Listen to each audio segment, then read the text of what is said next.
Ao longo das últimas décadas, o assassinato do presidente John Fitzgerald Kennedy alimentou as mais variadas teorias da conspiração. Centenas de documentários, milhares de livros e polêmicas ficções foram produzidos sobre o assunto. Todo esse material sempre teve algo em comum: desconfiar do veredito oficial dos fatos. Supostos agentes disfarçados deram versões diferentes e depois decidiram contar a verdade. Teorias lançadas por especialistas que analisaram uma e outra vez as fitas daquele episódio. E especulações surgidas pelo provável interesse que o círculo íntimo de Kennedy poderia ter tido para se livrar dele. Uma rápida análise deixa uma conclusão que parece incontestável. Havia várias pessoas ou grupos que, por alguma razão, poderiam ter tido motivos para eliminar.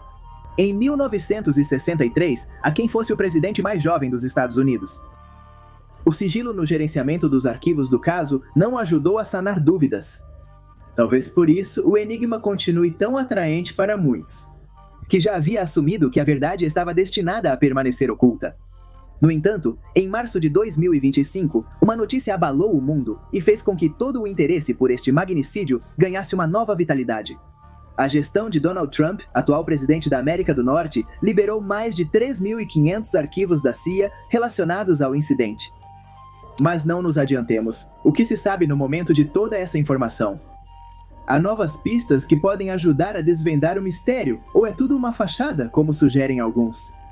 Por que se diz que os relatórios prejudicariam a família Bush? Há evidências que sirvam para finalmente poder apontar para a máfia, para o governo de Fidel Castro, para Israel ou para a própria agência de inteligência? Bem, para tentar responder a estas e outras perguntas, é que vamos nos aprofundar nas novas revelações sobre o assassinato de John F. Kennedy. Antes de avançar, é necessário enfatizar que os arquivos desclassificados estão sendo vistos e analisados em tempo real, portanto, podem surgir novas revelações nas próximas horas. Por outro lado, este vídeo contextualiza o assassinato de Kennedy para que se compreenda as implicações das descobertas. Se o tema lhes interessa, ou se querem que realmente façamos um relatório mais aprofundado sobre este caso, escrevam bala mágica nos comentários. E agora sim, vamos começar.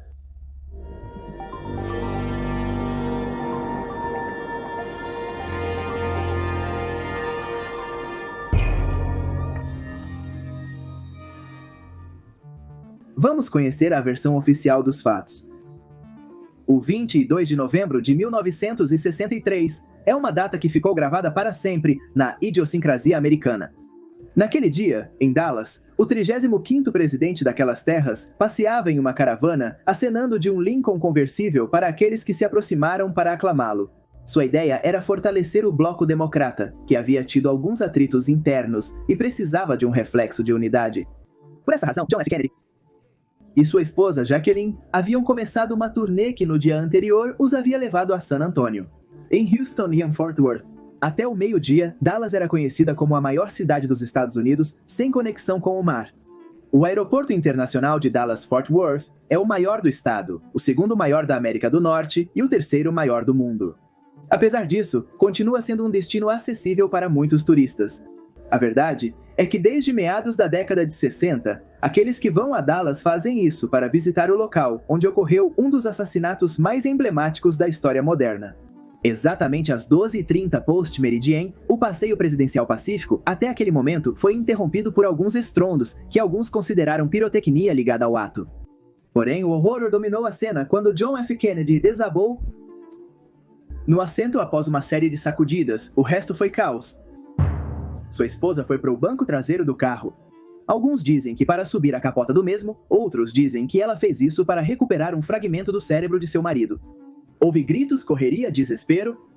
O presidente foi levado a um hospital, onde, apesar do prognóstico desfavorável e a ausência de sinais vitais, tentaram ressuscitá-lo. Por mais de 40 minutos em vão. O que se seguiu não foi menos escandaloso.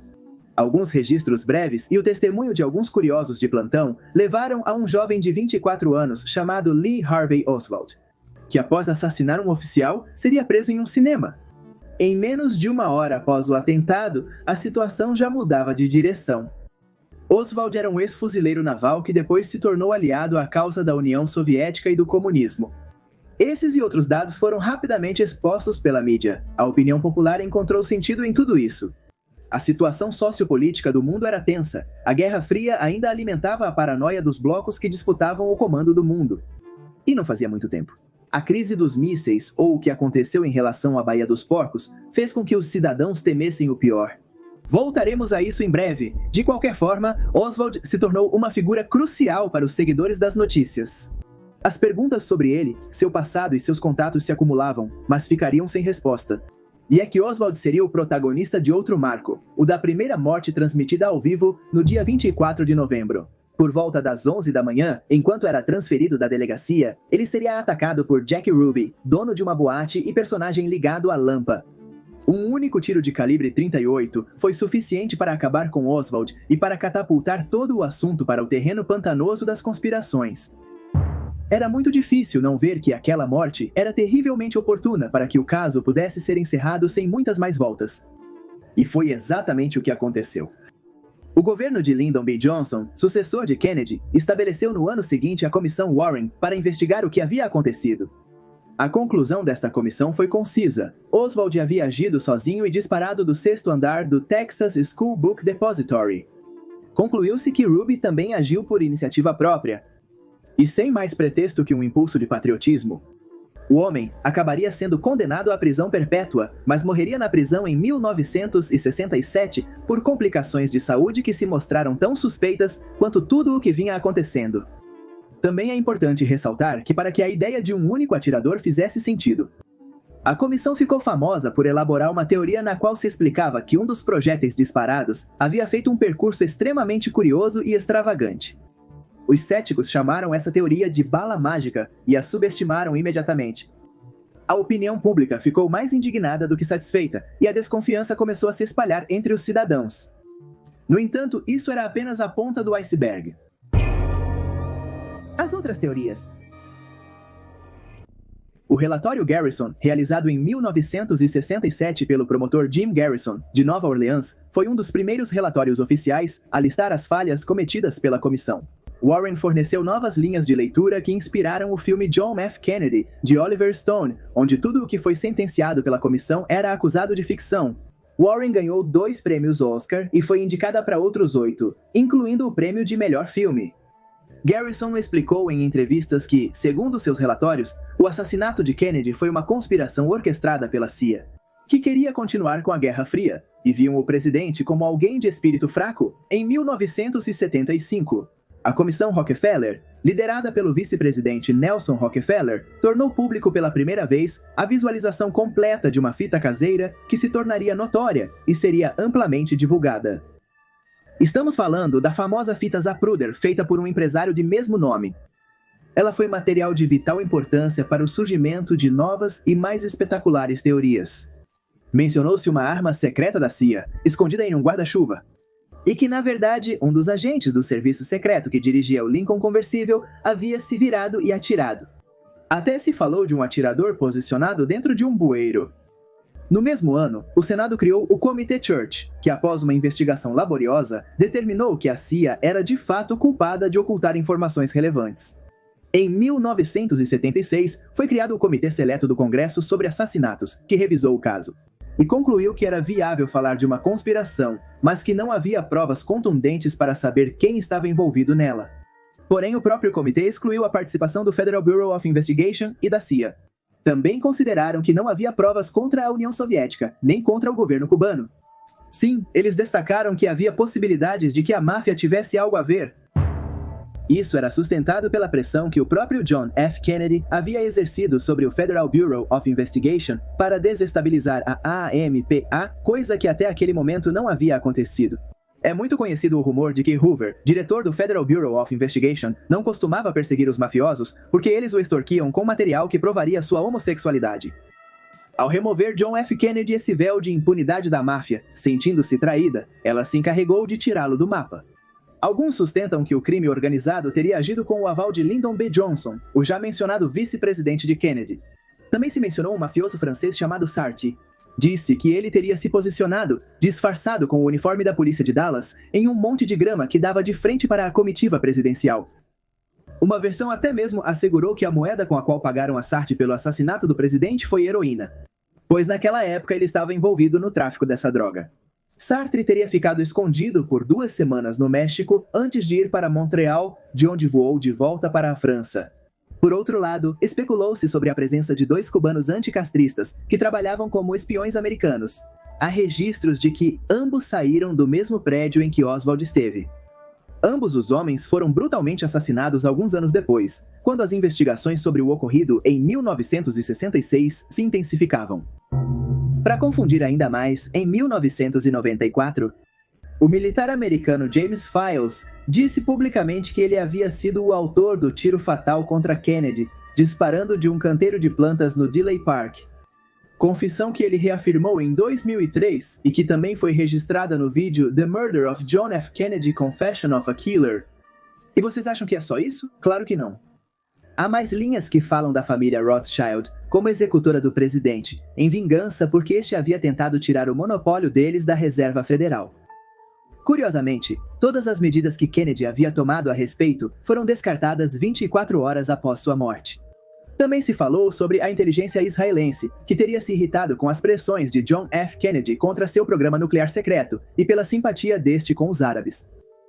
Alguns até culparam o próprio Nixon, e foi sugerida a possibilidade de que o corpo de John F. Kennedy tivesse sido trocado pelo de um agente que era muito semelhante a ele. Também foi mencionado o fato, nada insignificante, de que o comboio em que o presidente estava havia mudado seu percurso no último momento, e que ele mesmo havia se ausentado. 2 agentes do serviço secreto, 2 agentes que, se estivessem onde deveriam, teriam impedido o tiro fatal. Entre as possíveis causas do assassinato, também constavam questões amorosas e traições familiares. Casualidades, simples paranoia. Quem e por que atirou em John F. Kennedy? Foi apenas um homem ou houve uma conspiração? As perguntas e possíveis respostas aumentaram, alimentando uma espiral de possibilidades que rapidamente se expandiu ao infinito. Sabendo que todos pareciam esconder algo, o povo acabou aceitando que o mistério estava destinado a permanecer sem solução. Nos últimos anos, surgiram cada vez mais conexões, todas apontando para teorias tão extravagantes quanto prováveis. Por isso, quando foi anunciado que na terça-feira, 18 de março de 2025, novos documentos que implicavam outras figuras de poder seriam desclassificados, muitos prenderam a respiração. E é assim que nossa história volta ao início. É importante destacar que os documentos do caso deveriam ter sido completamente desclassificados em 2017. Trump estava em seu primeiro mandato naquele momento e optou por manter a confidencialidade de parte da informação, por, segundo ele, razões de segurança nacional. Em 2025, no auge de seu segundo mandato, o empresário parece não ter mais aqueles medos de 8 anos atrás. Uma de suas primeiras políticas foi instruir o Federal Bureau of Investigation para que publicasse qualquer documento referente a Kennedy, que até aquele momento havia permanecido oculto. Não está totalmente claro o porquê desta mudança de posição. Alguns atribuem isso a uma estratégia política para reforçar sua posição em relação a certos temas e assim se consagrar com o aval do povo. Outros acreditam que com essa desclassificação, está gerando uma cortina de fumaça para não desclassificar arquivos de maior relevância, como os ligados ao caso Epstein. Como se a expectativa já não fosse alta, horas antes da lamentada desclassificação, o porta-voz da Casa Branca expressou, e cito, "Finalmente os cidadãos terão em suas mãos esses documentos e haverá uma história para contar." Não vou adiantar essa história, mas deixem-me dizer, o povo americano ficará muito surpreso com o que verá. Como se pode imaginar, no momento da publicação dos arquivos, a mídia e vários estudos se precipitaram sobre eles. Ansiosos para encontrar entre milhares de páginas uma notícia capaz de abalar o país. No entanto, um dos primeiros jornais a se manifestar foi o Washington Post, que afirmou que nenhum dos arquivos publicados era necessariamente novo, mas sim arquivos previamente censurados, que agora eram divulgados sem as consequentes rasuras. Os profissionais deste meio também alertaram que os relatórios estavam repletos de linguagem técnica, e para entender a real importância de muitos deles, seria necessário realizar extensos estudos e comparações de dados. Ainda assim, não foram poucas as coisas que puderam ser confirmadas após a leitura de algumas linhas impactantes. Foi encontrado, por exemplo, uma clara evidência do rastreamento que a CIA teria feito a Oswald nas viagens que ele havia feito para o México, com o intuito de se apresentar nas embaixadas soviética e cubana. Há registros mais antigos, inclusive do início dos anos 60, onde se corrobora que os órgãos de segurança tinham o jovem em sua mira, enquanto se manifestava na Rússia. Isso reacendeu antigas perguntas. Por que estavam operando Oswald? Já 3 anos antes do assassinato, eles o consideravam uma pessoa perigosa ou aquele acompanhamento estava destinado a recrutá-lo. Não são poucos os que aventuram que Oswald, na realidade, sempre foi um espião e jamais sentiu simpatia por causas comunistas. É factível, então, que Oswald sempre tenha sido um agente dos Estados Unidos, que chegou até mesmo a ganhar o afeto da Komitet Gosudastvenoi Bezopasnosti. Os arquivos também revelam que a CIA interveio em linhas telefônicas de diferentes embaixadas em sua perseguição para levar vantagem na Guerra Fria. Além disso, essas escutas tinham o objetivo secundário de monitorar diversas figuras, desde políticos de alto escalão a artistas ligados a uma militância anti-imperialista. Como é evidente, apesar de não ser novidade para muitos, os Estados Unidos haviam tecido nesses anos uma rede de informação e desinformação que buscava desacreditar ou eliminar aqueles que consideravam como pessoas ofensivas, ideologicamente falando. Os memorandos também detalham o modo como George Bush pai poderia ter estado envolvido na logística do que ocorreu em Dallas. Isso foi considerado uma grande contribuição para muitos, que durante anos apontaram essa família como uma das envolvidas na morte de John F. Kennedy. E é que desde a Revolução Cubana iniciada por Castro, os Bush teriam perdido fortes negócios que tinham na ilha. Ao considerar Kennedy como uma pessoa muito conciliadora e de mão leve, eles o consideravam culpado indireto da perda de suas empresas. De fato, aqueles que apoiam essa teoria sugerem que a ação de Bush no assassinato de Kennedy é o que teria aberto a porta para se tornar o diretor da CIA, em 1976 e em presidente alguns anos depois. Alguns relatos sugerem que a ligação de Bush com a CIA já era bastante fluida. Para 1960, quando tinha 36 anos, e para o público em geral, era um político já forte, mas bastante menor. Por fim, alguns relatórios atestam que a CIA estudava os movimentos de Israel e suas armas nucleares, o que reabre questões sobre essa possível linha de conexão. Todas essas desclassificações, valiosas para muitos, não foram muito bem vistas por alguns ex-agentes e profissionais que naqueles anos tiveram um papel ativo nas investigações.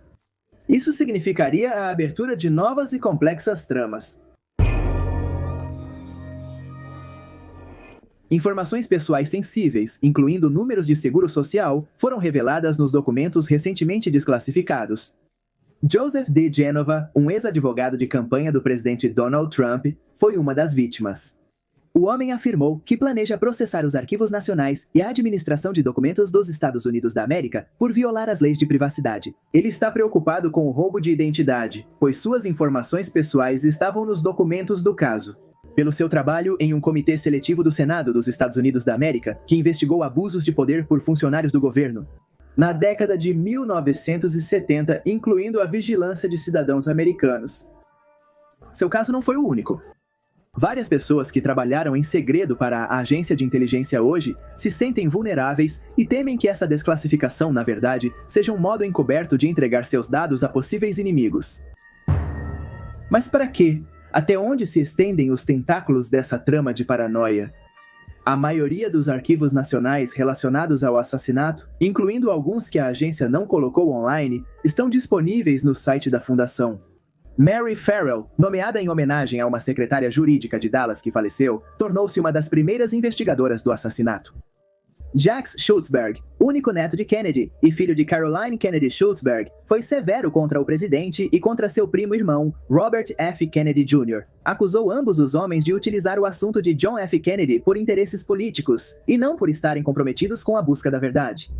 Ele até considera que a desclassificação de tantos relatórios tão complexos e contraditórios entre si só está pensada para evadir culpas e gerar mais confusão. Seguindo essa linha do New York Times, ele perguntou e citou o que esses arquivos demonstram. São uma pista tentadora para desvendar uma complicada conspiração que o governo tentou encobrir por décadas? São uma prova adicional de que a CIA sabia mais sobre Oswald do que inicialmente reconheceu? Ou um detalhe menor retido todo esse tempo devido a imperativos burocráticos irrelevantes para a questão de se Oswald foi o atacante solitário no fatídico dia? Philip Shannon, jornalista e autor de um livro sobre o assassinato de John F. Kennedy, mostrou-se um pouco mais otimista. E acredita fervorosamente que os novos documentos, embora não abordem informações estritamente novas, dão conta, como vimos, de que a CIA, ou o Federal Bureau of Investigation, tinham conhecimento das intenções de Oswald. A pergunta-chave seria, segundo ele, por que então não alertaram Washington sobre o perigo que Oswald representava?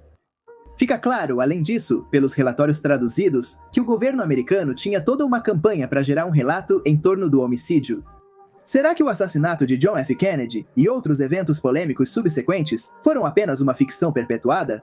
Para gerar uma leitura da história, distante do que ocorreu, mas funcional ao discurso dos poderes dominantes, que aconteceu em Dallas em 1963. Existirá quem saiba a verdade ou o tempo? Ele se encarregou de desfocar os limites entre a realidade e a conspiração, e só hoje podem sobreviver às especulações. De uma forma ou de outra, parece ficar claro que havia vários grupos de poder que não estavam totalmente satisfeitos com o papel que John F. Kennedy estava desempenhando naqueles anos tão turbulentos. Há motivos para suspeitar que a CIA pode ter apertado o gatilho indiretamente. Por grupos cubanos, por mafiosos, por israelenses, por futuros presidentes ou pelos banqueiros que hoje ainda dominam a economia mundial. Enquanto isso, sobrevive a fita em que o assassinato de John F. Kennedy pode ser visto repetidamente. A cada visualização, podemos imaginar um novo cenário e verificar o quão verdadeiro ele pode se tornar se estivermos dispostos a conectar os pontos. É como se aquele assassinato não representasse apenas uma conspiração, mas o ponto-chave onde muitas conspirações conseguiram unir suas forças e criar o mundo que conhecemos hoje. Um mundo onde cada vez mais a realidade parece condenada a ser executada com um tiro na cabeça.